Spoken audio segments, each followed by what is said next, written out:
Dunia hiburan tanah air kini kian diguncang atas apa yang telah dilakukan oleh talenta-talenta mudanya yang kerap terjerumus dalam kasus dugaan penyalahgunaan narkotika yang saat ini sering terjadi di tanah air.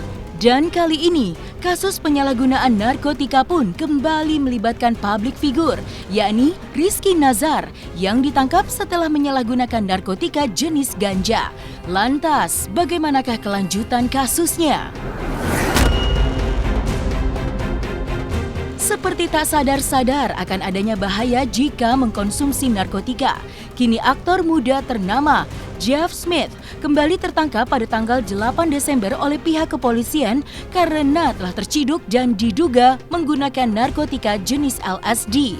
Dan tak hanya Jeff Smith, baru-baru ini warga net juga dikejutkan oleh berita tertangkapnya Bobby Joseph yang terciduk sedang melakukan transaksi narkotika jenis sabu.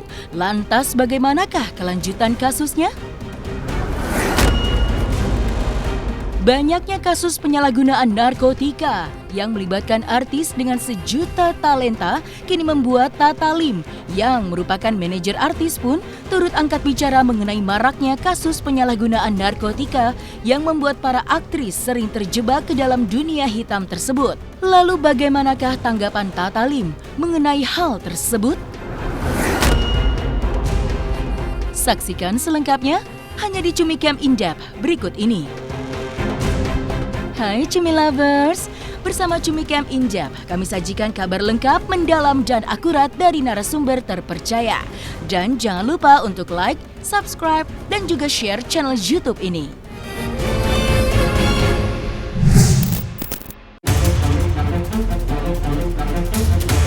Kian ramai terkait maraknya penyalahgunaan barang haram jenis narkotika. Kini hal tersebut kembali terjadi dan melibatkan publik figur tanah air. Setelah dikonfirmasi terkait kebenarannya, pihak kepolisian pun saat ini telah resmi menetapkan dan membenarkan jika pelaku berinisial RN tersebut adalah aktor Rizky Nazar yang ditangkap di kediamannya lantaran terciduk dan diduga telah menggunakan narkotika jenis ganja. Dan berikut press release yang langsung disampaikan oleh Humas Polda Metro Jaya terkait penangkapan Rizky Nazar. Siang hari ini saya bersama Pak Kapolres akan menyampaikan terkait dengan penangkapan ya seorang artis ya yang kemarin mungkin teman-teman bertanya ya siapa namanya ya. Jadi pada kesempatan ini saya sampaikan bahwa yang ditangkap kemarin itu atas nama Rizky Nazar. Ya, Rizky Nazar, usia 25 tahun, Islam, artis, ya. Kemudian ditangkap, TKP-nya itu di Jalan Munggang, Kelurahan Balai Kambang, Kramat Jati, ya, Kecamatan Kramat Jati, Jakarta Timur.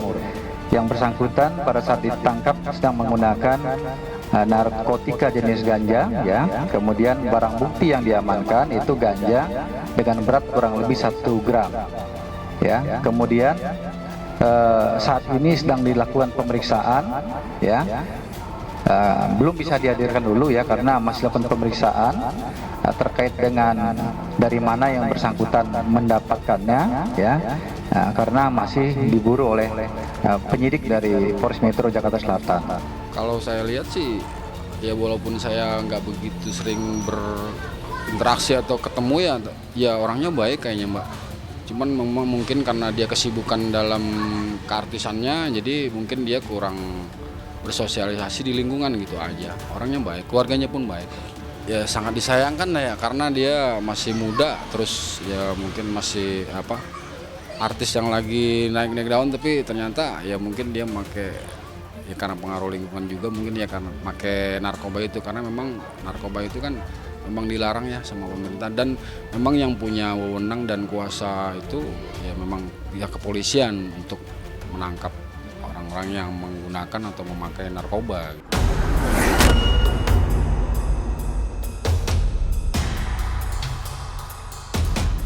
Mempunyai pengalaman yang cukup luas menjadi seorang manajer artis, Tata Lim tahu jelas pergaulan artis papan atas.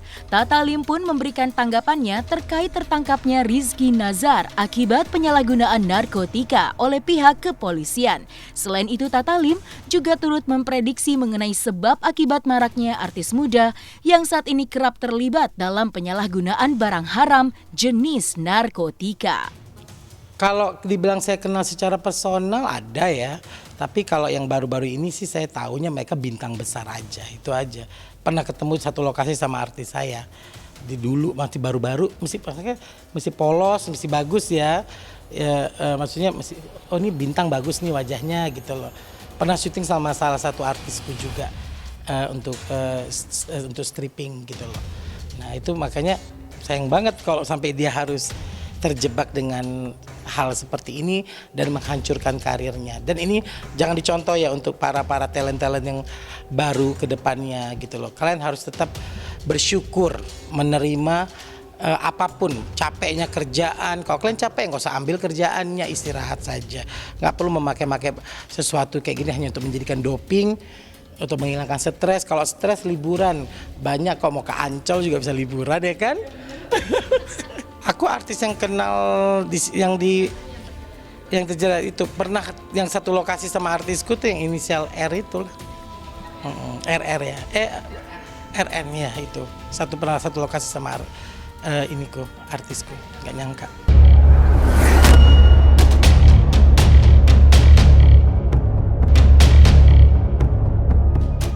Tata Lim pun mengaku jika dirinya sungguh sangat menyayangkan atas apa yang telah dilakukan oleh para talenta muda yang sering terlibat dalam kasus narkotika yang saat ini sedang sangat marak di tanah air.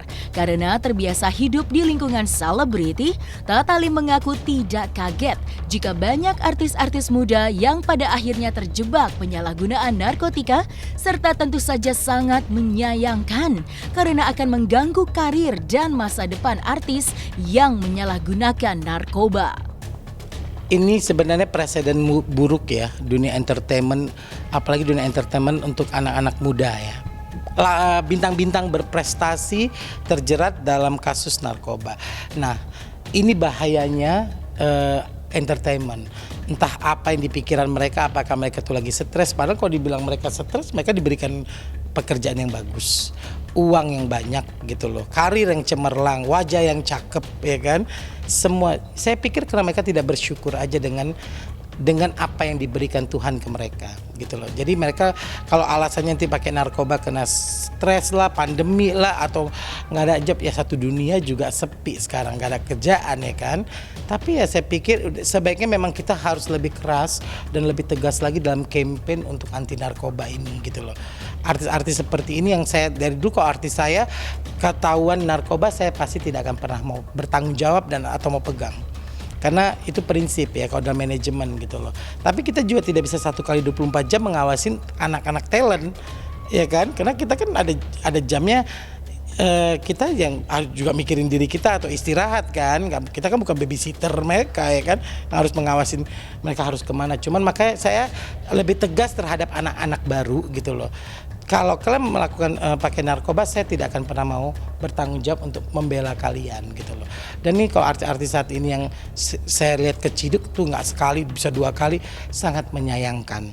Karena mereka karirnya lagi bagus dan cemerlang. Dan itu sebenarnya itu sesuatu yang tidak perlu dan sangat tidak perlu dicontoh ya untuk artis-artis lain yang terutama artis-artis muda nih, nggak perlu mencontoh hal seperti itu. Karena sayang kan karir mereka harus selesai hanya sesuatu yang sebenarnya tidak membuat apa ya, daripada mereka membeli narkoba, mendingan mereka tuh bisa bersosialisasi atau belanja deh, shopping deh, nikmatin hidup, jalan-jalan ke luar negeri kan lebih enak gitu ya kan.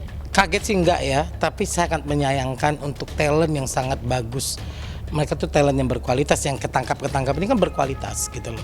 Mereka berkualitas dan mereka tuh di industri ini masih terpakai dengan harga yang bagus, harga tinggi. Semua banyak yang kepingin di posisi itu. Artis-artis yang baru berbagai cara tuh pingin banget di posisi itu, mereka nggak dapat, belum diberi kesempatan istilahnya untuk di posisi itu. Sayang kan kok mereka menghancurkan hanya gara-gara memakai benda-benda terlarang seperti itu. Kalau dibilang mereka capek bekerja itu alasannya, karena peraturan PH juga syuting itu ada jamnya kok. Sekarang sudah diberlakukan jam, istilah tidak boleh lebih dari jam 12 malam, misalnya 8 sampai 10 jam syuting gitu. Itu ada. Saya juga artis saya banyak yang stripping dan syuting film ada jamnya gitu loh. Jadi itu alasan kok mereka bilang capek bekerja. Apalagi justru masih muda itu harus semangat kerja. Saya dulu waktu masih umur 20 tahun, saya kok bisa nggak tidur kerja ya kan? Masuk kok lagi syuting gitu loh, lagi seneng-senengnya. Zaman dulu kan alatnya, setnya juga lebih ribet daripada sekarang ini, lebih simpel gitu loh. Tapi saya pikir tuh alasan aja bilang karena stres, karena syuting, persaingan. Dibilang persaingan ya enggak lah, dunia entertain sekarang luas kok. Ada digital ini macam-macam kok. Sekarang mau bioskop udah pada, apalagi kok yang stripping itu kan tiap hari. Jadi alasan aja mereka mengatakan kalau itu stres karena pekerjaan, jam syuting yang capek, itu alasan aja. Kita justru lagi rindu order nih untuk stripping. Tuh artis ya kan senang banget kok dapat rezeki ya kan. Nah yang dapat rezeki malah nggak tahu diri, harus seperti itu.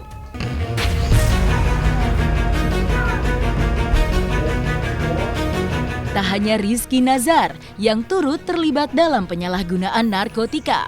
Baru-baru ini seorang publik figur yakni Bobby Joseph juga telah ditangkap akibat dirinya yang terciduk saat sedang bertransaksi narkotika di bilangan Daan Mogot, Jakarta Barat. Dan terkait adanya barang bukti serta positif menggunakan narkotika jenis sabu, Bobby Joseph pun telah mendapatkan ancaman 20 tahun penjara yang langsung disampaikan oleh Humas Polda Metro Jaya saat jumpa pers. Kejadiannya adalah berawal pada hari Kamis, yaitu tanggal 9 Desember 2021, yaitu atas dasar laporan dari masyarakat akan adanya transaksi narkoba di daerah Serpong. Kemudian dari Polres Tangerang Selatan, ya di bawah pimpinan Kasat Serse Narkoba, ya ini melakukan tindak lanjut daripada laporan masyarakat tersebut. Kemudian berdasarkan penyelidikan di lapangan, ya memang betul akan terjadi transaksi narkoba, namun ya transaksi ini dipindahkan tempatnya ya oleh mereka yang akan melakukan transaksi ya menjadi di Kalideres, ya di Kalideres Jakarta Barat, tepatnya di Jalan Kintamani. Nah kemudian di situ ya dilakukan penangkapan, ya yang ditangkap adalah pada saat itu ya saudara Bobby Joseph, ya alias BJ, ya ditangkap pada hari Jumat dini hari pukul 01.30 waktu Indonesia Barat. Ya pada saat ditangkap, ya yang bersangkutan ada barang bukti ya yang dikuasainya ataupun ada pada dirinya yang disembunyikan dalam rokok Sampurna Mile, kemudian dibungkus plastik, yaitu sabu-sabu atau sabu ya seberat 049 gram, ya 049 gram barang bukti sabu. Kemudian yang bersangkutan pada saat diamankan juga positif menggunakan sabu, karena sebelumnya ya dari rumah yang bersangkutan di daerah Cinere ya Bobby Joseph juga sudah menggunakan sabu.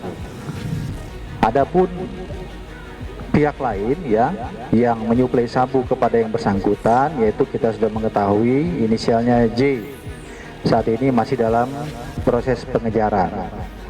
Kemudian berdasarkan pemeriksaan terhadap saudara Bobby Joseph atau J oleh Polres Tangerang Selatan, ya ini yang bersangkutan mengakui sudah menggunakan narkoba jenis sabu sejak tahun 2015, ya 2015. Kemudian berdasarkan pemeriksaan juga yang bersangkutan ini juga menjadi perantara ya dalam pembelian dan pemesanan narkoba jenis sintetis atau gorila, ya yang kita kenal dengan gorila. Jadi yang bersangkutan ya sudah diketahui ya berdasarkan rekam jejak digitalnya ya bahwa yang bersangkutan memiliki akun tersendiri dalam rangka menampung pemesanan narkoba jenis sintetis atau gorila ya kepada orang-orang yang membutuhkan. Terhadap tindak pidana yang dilakukan yang bersangkutan ya, penyidik dari Sat Narkoba Polres Tangerang Selatan ini sudah menetapkan ya pasal yang disangkakan berdasarkan Undang-Undang Nomor 35 Tahun 2009 tentang narkotika, yaitu pasal 114, 112 dan juga subsidiar pasal 127 ayat 1 dengan ancaman hukuman antara 4 tahun sampai 20 tahun penjara.